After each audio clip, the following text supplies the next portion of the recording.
folks. Now, let me say this. If you happen to be a greeter in your congregation, mentioning to a visitor that they're rather large is not a good greeting technique. Let me just say that right now, okay? And she looked me up and down. She said, don't you know that your body is the temple of the Lord? Don't you know your body is a temple? And I said, yes, ma'am, and God's building a mega church right here is what he's doing. This is one of my favorites right here. It says, caution, in case of rapture, this car will swerve as my mother-in-law takes the wheel. Share your faith, share your hope, share your humor. Now, what's the difference between a professional comedian and an amateur comedian, okay? An amateur comedian works a part-time job, and he goes out on the weekends, and he performs where he can, open mic nights, okay? Things like that. Okay, a professional comedian, his wife works a full-time job, so he can go out on the weekends and tell jokes, okay?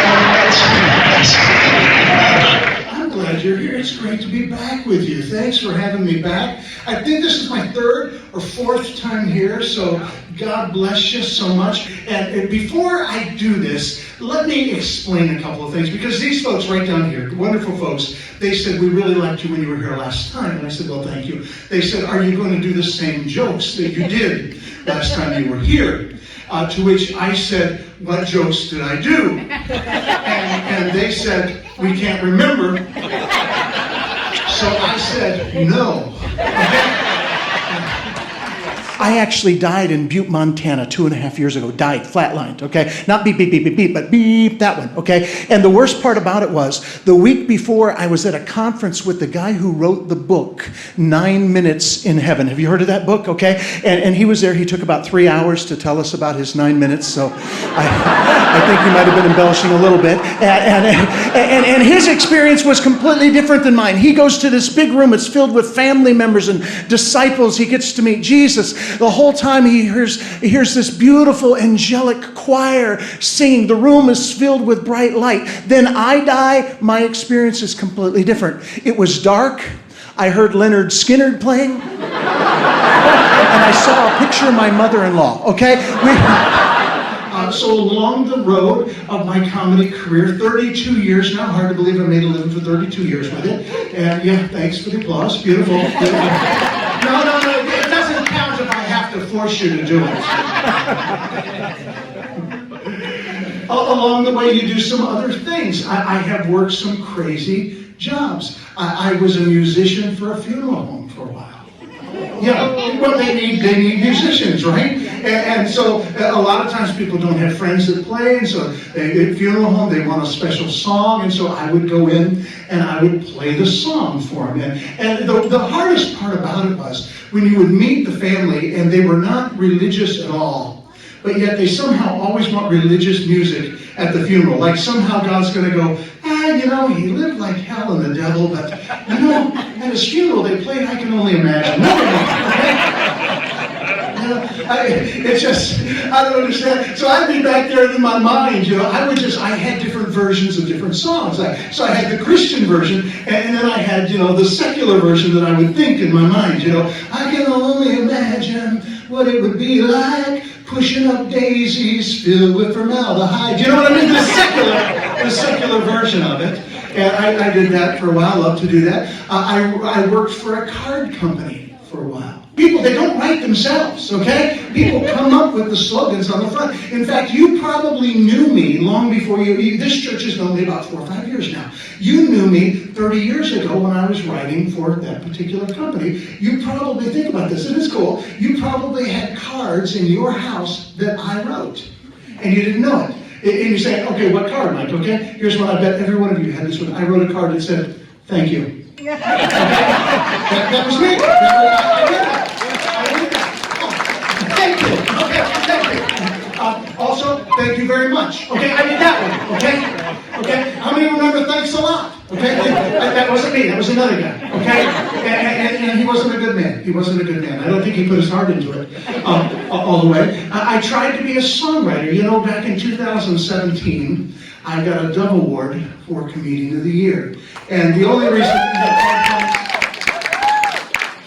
I mention that is because what good is humility if people don't know you have it? Amen? always wanted to be a singer. See, that was the thing. I always thought that my calling would be it's a little guitar.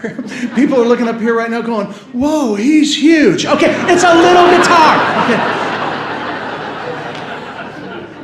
I wanted to be a singer, one of those singer-songwriters, a James Taylor, a John Mayer, an Ed Sheeran, one of those guys that sang and made girls cry, I mean, I've made girls cry before, but not for the right reasons. And, it just never worked out. Every time I would start to write something serious, it would come out funny. I thought maybe I could write a country song. Country music is hot.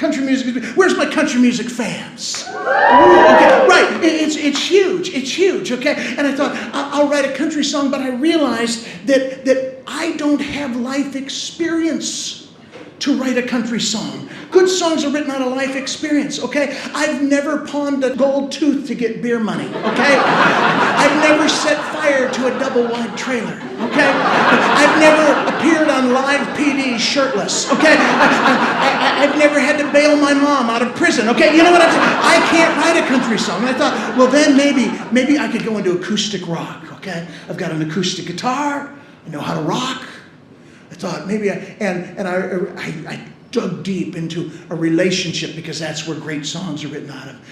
Relationship, and I wrote a song to an ex-girlfriend entitled, I Finally Got Over You, but I Had to Put My Truck in Four-Wheel Drive. You know what I mean? Good song, Boom, boom, boom. You got to get that part too. That makes it. And then I thought, well, maybe with my background, with my college education and stuff, maybe I should write sacred songs for the church, songs that can be sung. And I came so close, brother, to writing a good song. So close. I mean, just that far from being a major hit. I wrote a song years ago called Inspiring Grace. How sweet the sound that saved a wretch like me. It was good. It just wasn't amazing. You know what I'm saying? So close.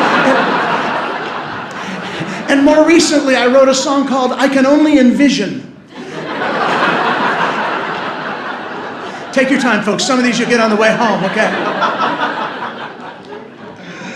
Oh, you guys have been great tonight. Thanks for letting me be here with you.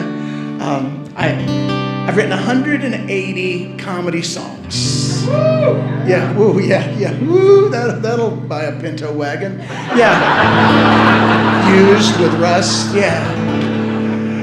And last week, my first serious song. I was in Atlanta, Georgia. I was at Stone Mountain. I don't know if you've ever been there. They've got a mountain there. It's made out of stone. And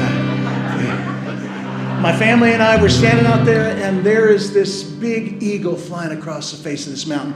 Now, I don't know about you, but do you guys have eagles here? Do you have eagles here? Where I live in Florida, we don't have any eagles. We had one.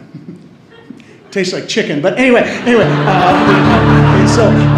A lot like spotted owl, but you need a pair of those to really have a good dinner. And no, it's okay. They didn't laugh at the PETA conference last week either. It's okay. I'm fine with that. Anyway, I'm watching this beautiful eagle. My kids and I are getting pictures of it. And all of a sudden, over the top of the mountain comes this cloud system, this storm front. And all of a sudden, it was like, you know how when a storm system, you've got mountains here, when a storm system comes over, all of a sudden it felt like everything dropped about 20 degrees, and it started spitting rain. And I said, you know what? That eagle is not going to stay out in this wind and rain, kids. Get all the pictures you want right now, because that eagle's going to run. But you know what happened? That eagle did not run. That eagle took the same wind that was coming against it and used that wind to lift it up higher. And I said, whoa. My daddy used to say, that'll preach, son, okay? I don't know where you're at today. I don't know what kind of diagnosis you got this week from a doctor. I don't know what kind of Facebook post set you off. I don't know what phone call you got. We all get them. Max Lucado put it best. He said, opportunity knocks, but tragedy kicks the door in. Isn't that true? The song's called the Eagle Song.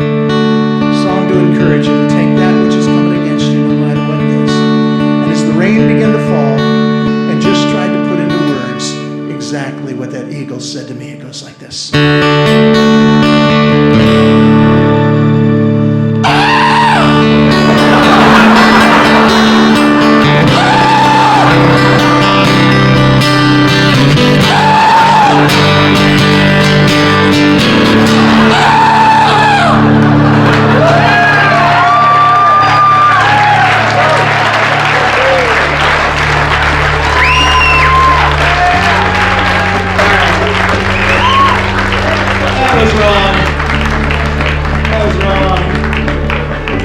like to close with a song called the Crow Song.